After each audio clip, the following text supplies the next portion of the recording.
Comment vas-tu? Bah très bien, assez Apparemment, bien. tu enchaînes les promos, les avions, l'Espagne, la France. Est-ce que tu aimes bien cette excitation, cette Euh, effervescence? oui, oui, j'aime bien. J'aime bien parce que c'est le style de vie que je rêvais un peu depuis tout petit. C'est un peu, c'est cool. En ce moment danser avec les stars au Portugal, premier album ici en France, des concerts un peu partout, Suisse, Luxembourg.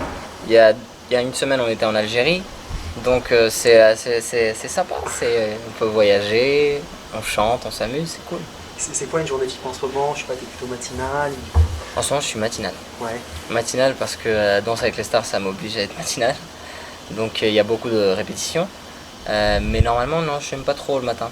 d'accord. Et là, de faire un break, justement, de ne pas s'entraîner, je crois que tu t'es qualifié pour la demi-finale, c'est ça? On est en quart de finale. Quart de finale, d'accord. On est en quart de finale, bientôt la demi-finale si tout se passe bien. On a le prime ce dimanche.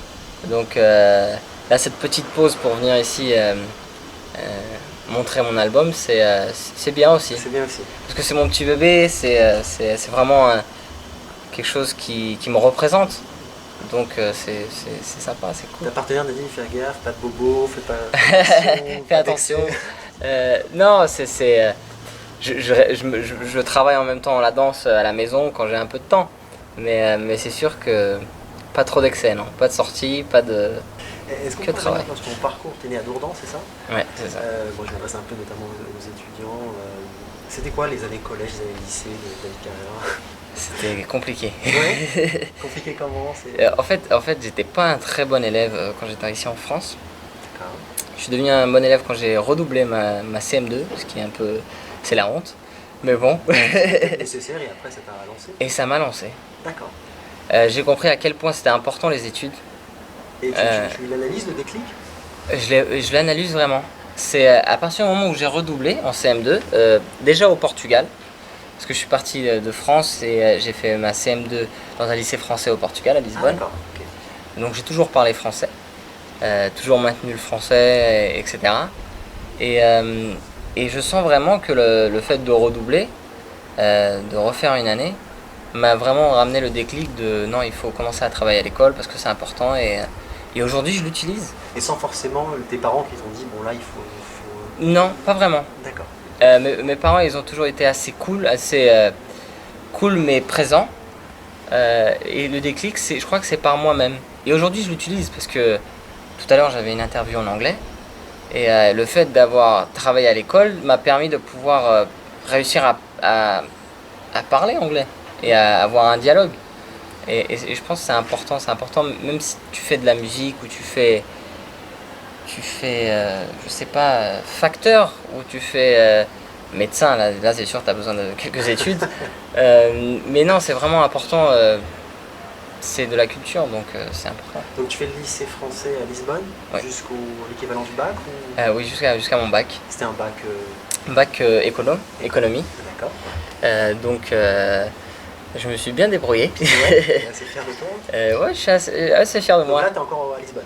Là, en ce moment, je suis... Non, à l'époque. Ah, tu passes encore à ton bac, Lisbonne. oui, Je passe mon bac je fais toute ma scolarité dans le lycée français de Lisbonne. d'accord.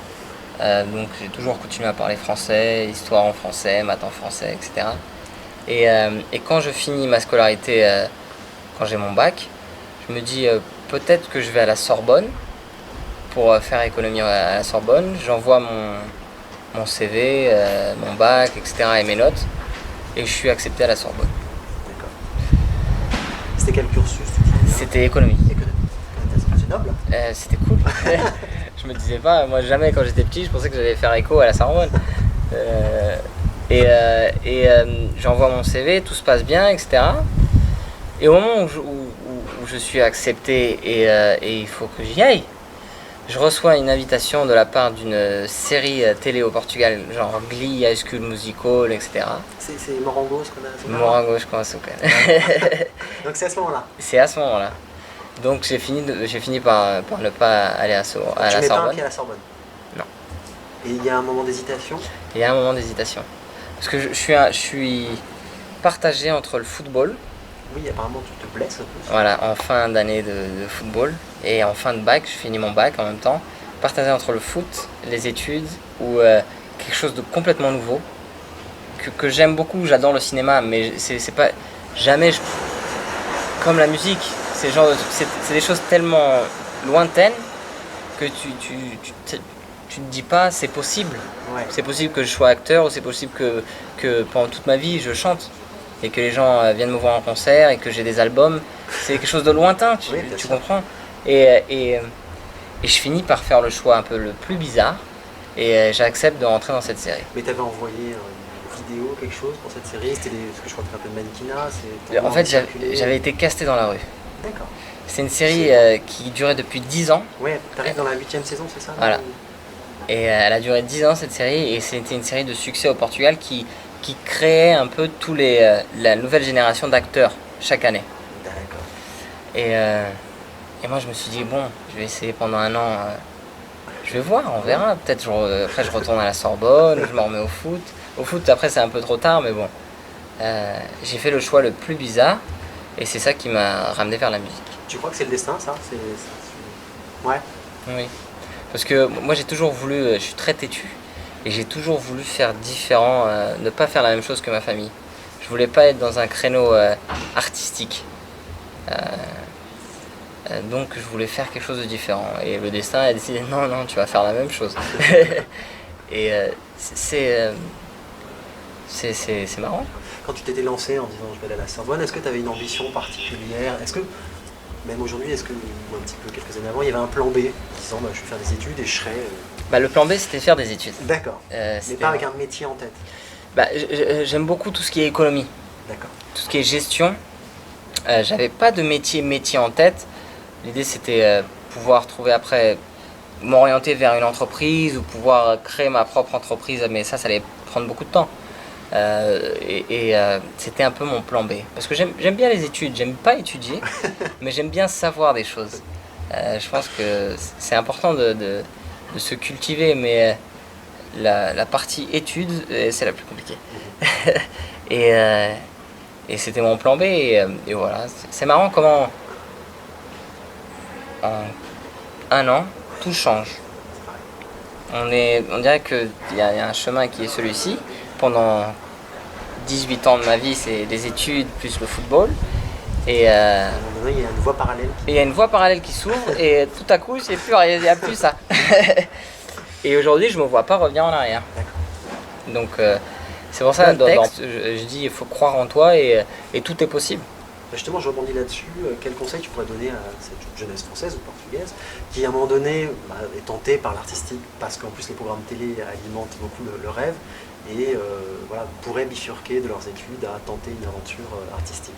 Moi, le conseil que je donne, et c'est le conseil que je donne à ma petite sœur, et parce que elle est un peu dans le même, elle commence à se rapprocher de son bac et tout ça. Et c'est un peu le conseil que je donne à tous les jeunes qui m'entourent et que je connais. C'est d'abord fais tes études, va jusqu'au bac minimum, et après suis ton destin, ton cœur, tu vois. Faut faire quelque chose dans lequel tu te dis je vais être heureux. Mais est-ce qu'il faut être honnête en disant est-ce que j'ai du talent? Après, il faut être honnête. Parce que moi à l'époque, quand j'étais un peu perdu entre les trois choses, j'aurais choisi le foot. Ouais. Mais je me suis rendu compte que peut-être ce n'était pas... c'était pas peut-être une voie à succès. Quand je dis à succès, c'est pas quelque chose qui aurait pu me faire vivre.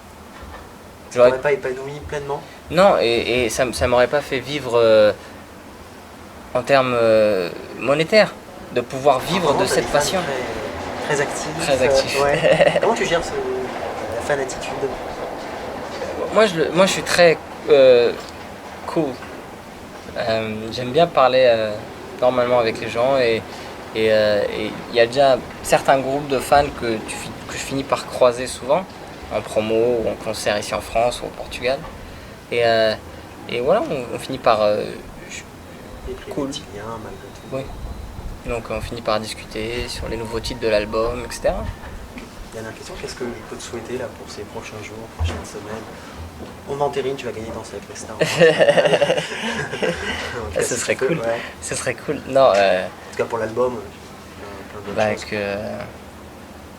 si ce premier album